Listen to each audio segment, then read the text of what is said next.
To me, it just seems that from the US perspective, perhaps President Trump really did think that there was a way to deal with Iran and make a deal with Iran as soon as the supreme leader was gone. But it's a different currency. I think some people have come to the conclusion there's no really good option. There's just a set of worst options for how to get out of this conflict, somewhat cleanly. The latest briefing is it's cost something like $12 billion in just these first 2 weeks. That's a massive amount of money, and it leads to a very easy negative campaign point for the Democrats to use.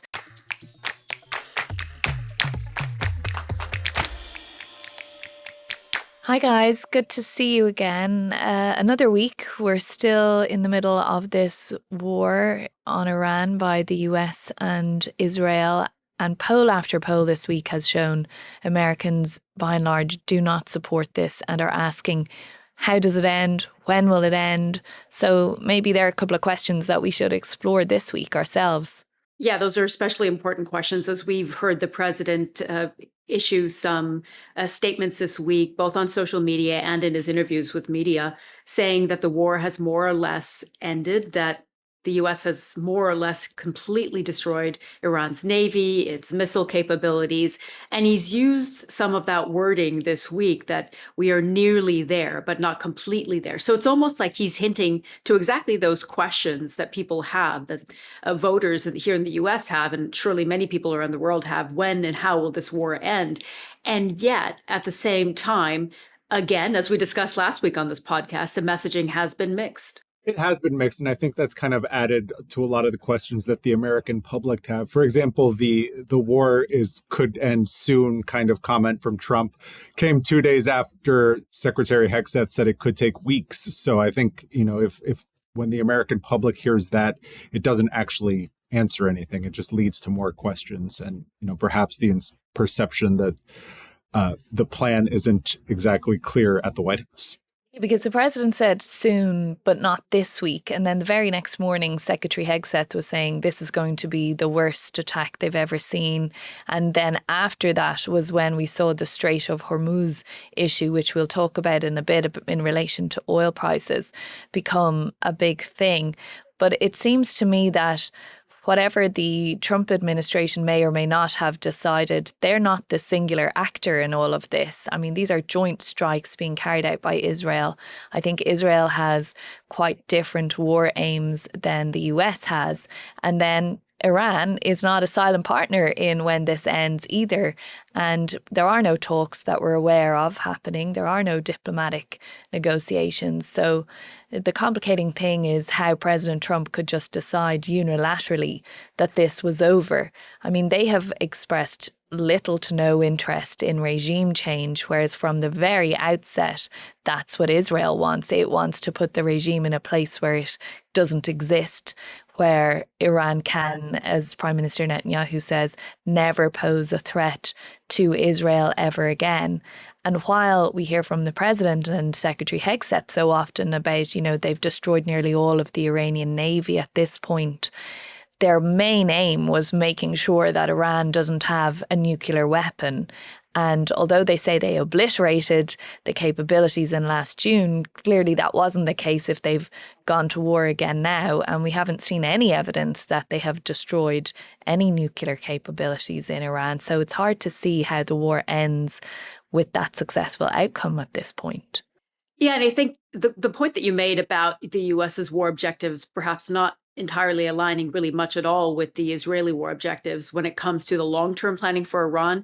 That comes back to the point that we talked about last week in the podcast, which is that those war objectives, of course, keep shifting. And it does appear that they have narrowed for the US to the nuclear and conventional missile capabilities and the ability for Iran to be able to strike out at US targets, US assets in the region. But the problem with that is, as we've been discussing on our programs all this week.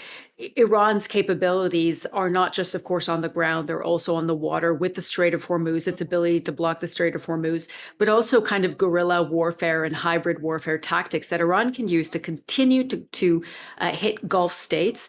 And those Gulf states are starting to get anxious, are starting to get frustrated also with not knowing what the president's objective is in ending this war. And I wonder when that pressure from those Gulf states on demanding where this is going and when will reach the White House in a way that they start to factor that into the planning. I think it really does become kind of a time issue for everyone involved here. I mean, just with the Strait of Hormuz, there really, even from many American perspectives, there's very little they can do in the short term. I mean, even with the release of 172 million barrels of oil from the petroleum reserve, it takes 120 days for that to actually be released into the market in full.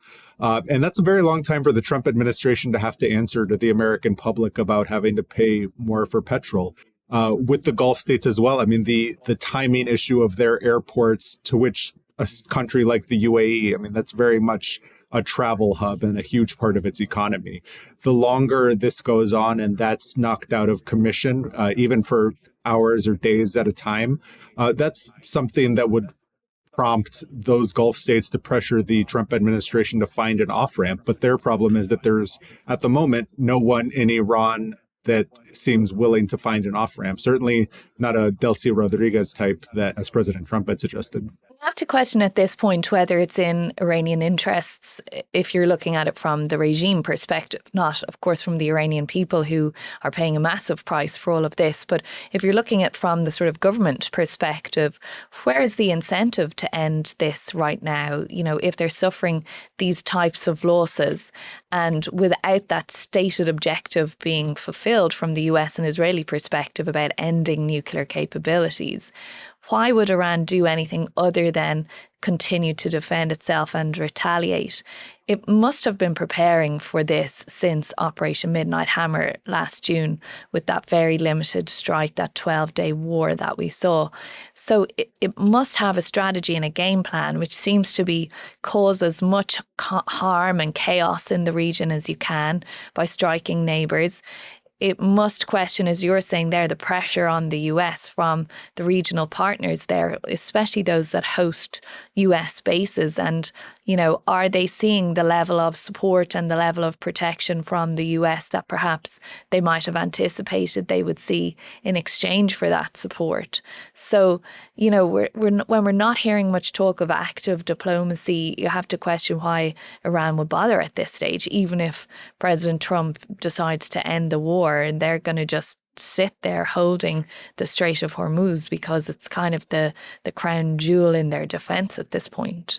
And clearly the new supreme leader, it just underlines the point that you make there, Katrina. Mojtaba Khamenei, as much a hardliner, if not more of a hardliner than his father, as we know. And his first statement, as we heard, laid very clear that he sees the U.S. as the enemy still, and Iran fighting on, continuing to battle in the Strait of Hormuz, keeping it closed, and also continuing to fight to avenge the civilian losses in Iran, as we heard from the supreme leader. And to the point that you made, Bernie, a little bit earlier about the Delcy Rodriguez type figure, we talked about this on the pod last week. Was this perhaps what Donald Trump was thinking about for Iran? Was he considering a partner in the Iranian government that the U.S. could work with? Well, it is clear that the Iranian leadership was not at all interested in any sort of reaching a hand out, in that they picked Mojtaba Khamenei as the supreme leader. To me, it just seems that from the U.S. perspective, perhaps President Trump really did think that there was a way to deal with Iran and make a deal with Iran as soon as the supreme leader was gone. But it's a different currency. Of course, in Venezuela, you also have power brokers who are keen on holding on to their power.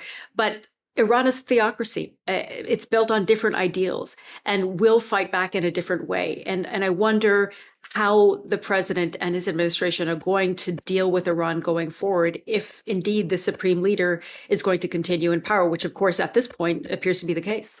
It becomes a very difficult balancing act for the administration as well, because let's say in some scenario, the Islamic Republic, or a moderate figure within the current Iranian regime, remains in power. That's not the help he promised to the Iranian people earlier this year at the beginning of the conflict. That's leaving their government in place. And I think that also would be something that the Trump administration would then have to answer for. He did promise the Iranian people assistance, and he told the security forces to lay down their weapons. So there would be very many disappointed people to see that same system they were protesting against remain in place after this. So it's a situation in which I think some people have come to the conclusion there's no really good option. There's just a set of worst options for how to get out of this conflict, somewhat cleanly. I don't think that President Trump is concerned what the Iranian people think or don't think about him, to be honest. He said help's on the way, but we haven't heard much mention of that since then. And he could argue, well, help came. We came and killed the supreme leader. What else can we do? It's more than any other American president has done. And it goes back to my first point about the US and Israel are at odds as to what their best case outcome is here. And if they went into this together, do they come out of it together? And it's very hard for the US to come out and Israel to stay in there, notwithstanding the strength of its military. So it's, we've been asking questions about what happens the day after. How does this end since the day it began, just 2 weeks ago, of course. And it seems that that's more complicated than ever at this point. I don't think the Trump administration has an end goal of sort of leaving Iran in a state of chaos. But, Israel is saying it wants Iran to be in a place where it never again can pose a threat to Israel in the region.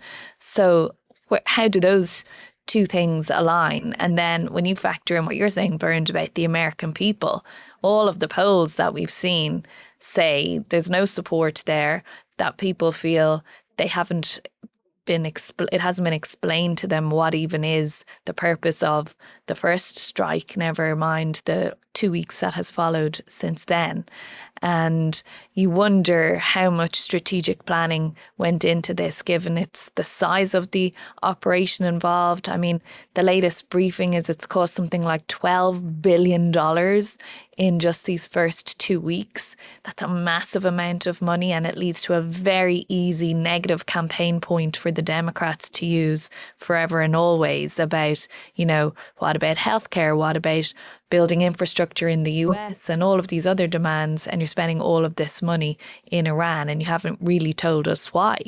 Bernd, I know you were traveling with the president quite a bit in the last few weeks. I wonder to what extent the administration really hadn't prepared for the oil prices to surge, for the Strait of Hormuz to become such a massive issue. I think so far the messaging from the White House has been partly to put kind of a positive perspective on the strait closing. On Thursday, for example, on March 12th, we saw President Trump say, higher oil prices mean more money for the U.S. because we're also an exporter of oil. But it's really hard for many people to conceive of a scenario in which they hadn't seen the Strait of Hormuz potentially being shut. I mean, this is a scenario that the U.S. military and the State Department, for example, have been talking about for decades now. And if you go back even further, in the 1980s, when Iran was fighting Iraq, they essentially tried to close the Strait of Hormuz. So it's, decades of this scenario being there. So it's kind of hard to understand how the White House wouldn't see that coming. But, I think it's going to be very, very difficult for the White House to put a positive spin on it if that continues over time, because it's very complicated from a military standpoint to keep such a narrow strait open. And from a domestic standpoint, I think if this drags on for weeks or potentially even longer and price really does go up, I mean, it's already gone up, but goes up even further, that's something that even many of the president's supporters are going to say is contrary to what he promised. I mean, gas prices were the one big win, weren't they, in the face of that cost of living affordability argument. I just went to the AAA gas prices website. So the AAA is basically an association of hundreds of thousands of gas stations here, but they use this website, and every day they contact 120,000 gas stations or petrol stations through the US, and they do an average of the prices. So just for context, the current average today is $3.59 for regular fuel. A month ago, it was $2.94. So in just a month, that's gone up 60 odd cent, nearly $1. And for diesel, currently $4.86, and a month ago it was $3.66, so $1.20 more in just a month.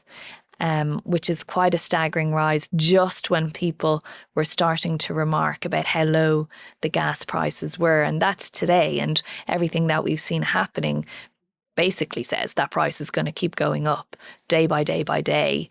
And as you were saying earlier, Bernie, even with the release of the fuel reserves, there's not a sort of dampening effect coming anytime soon.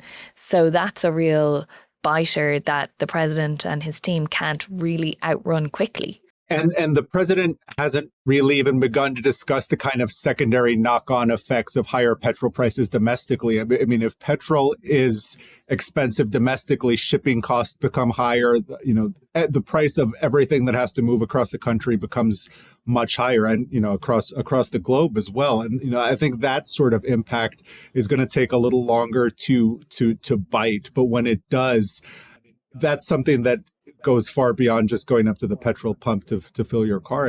So far the president said that he sees oil prices as very much secondary to fighting the Iranian regime, but I don't think that argument's going to hold much weight for people over an extended timeline.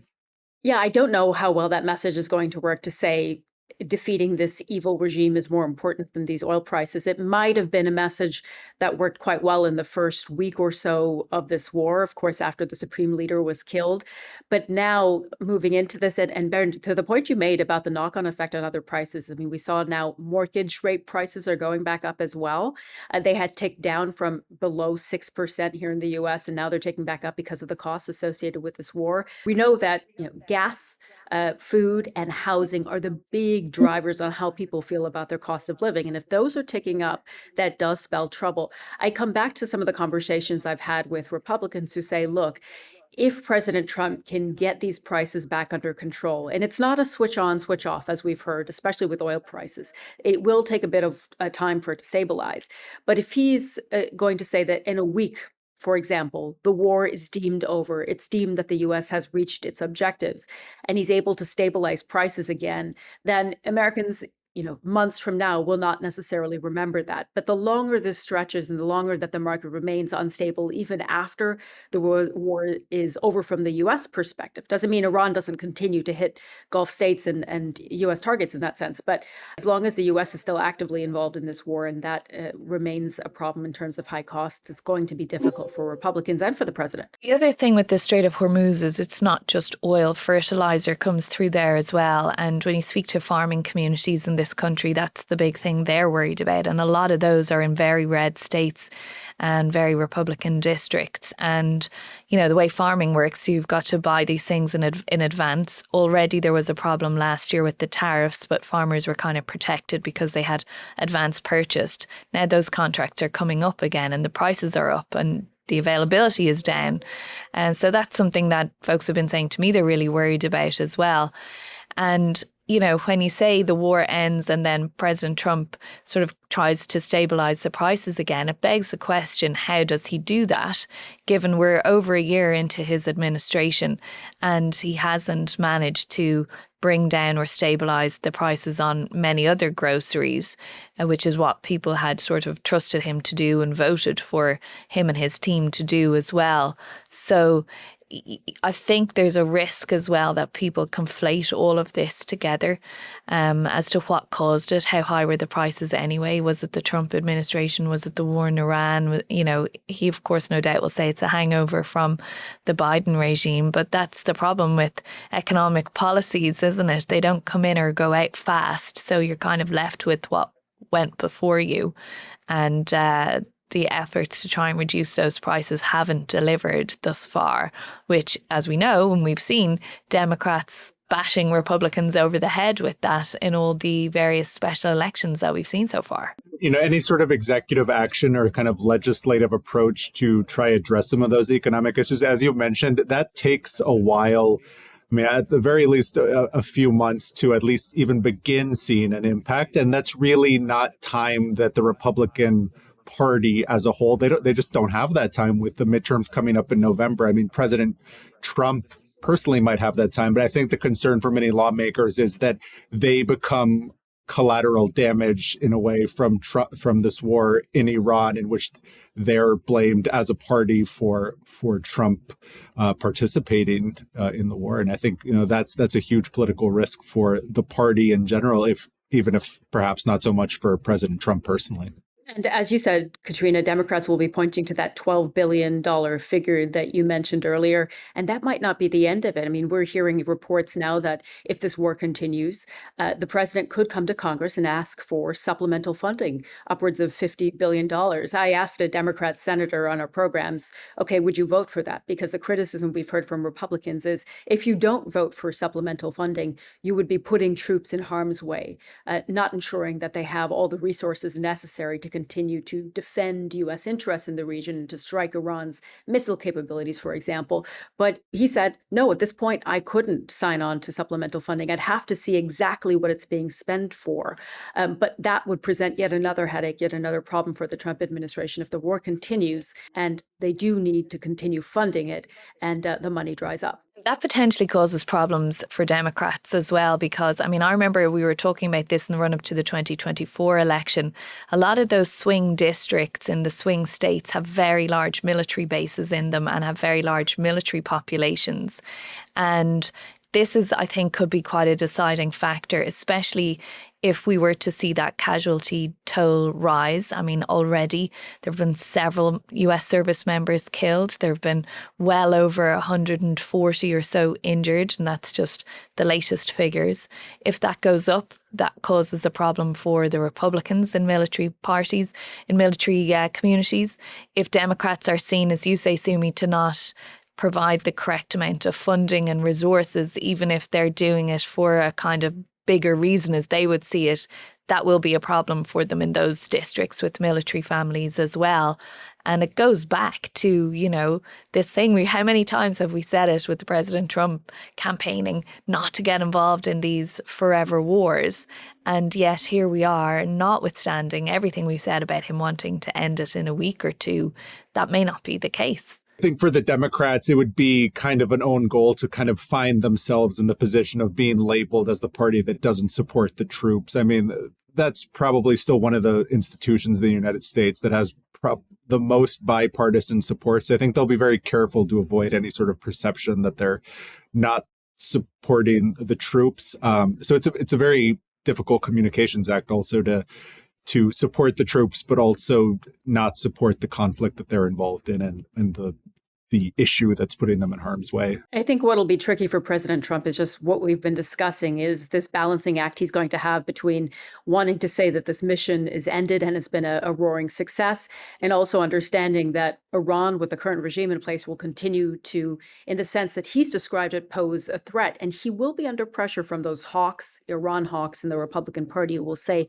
you cannot leave the country with that regime intact. It will continue to pose a threat to the U.S. It will continue to horrifically oppress its own people, as we've seen with the previous Ayatollah. And as I said earlier, it appears that the new supreme leader is going to continue that path, although we've only heard that one statement from him so far. But regardless, for President Trump, when he deems that the war is over, I think is going to be a real challenge. Now, that being said, President Trump doesn't have a really straight line foreign policy doctrine. There's not a simple doctrine that we can say, this is when President Trump believes that his goals have been reached. I think it's going to be a day-by-day assessment. Apparently, that's how he came to the assessment that the Iran war should go ahead, that the U.S. should start bombing Iran. So that, in one sense, gives him some room to maneuver, but I still think it's going to be a very difficult decision.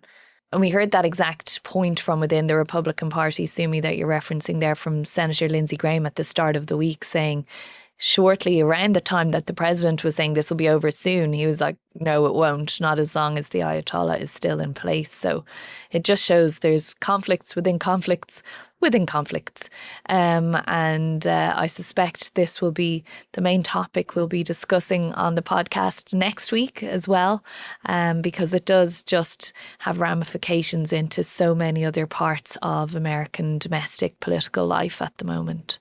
We'll see next week. We'll talk about it then.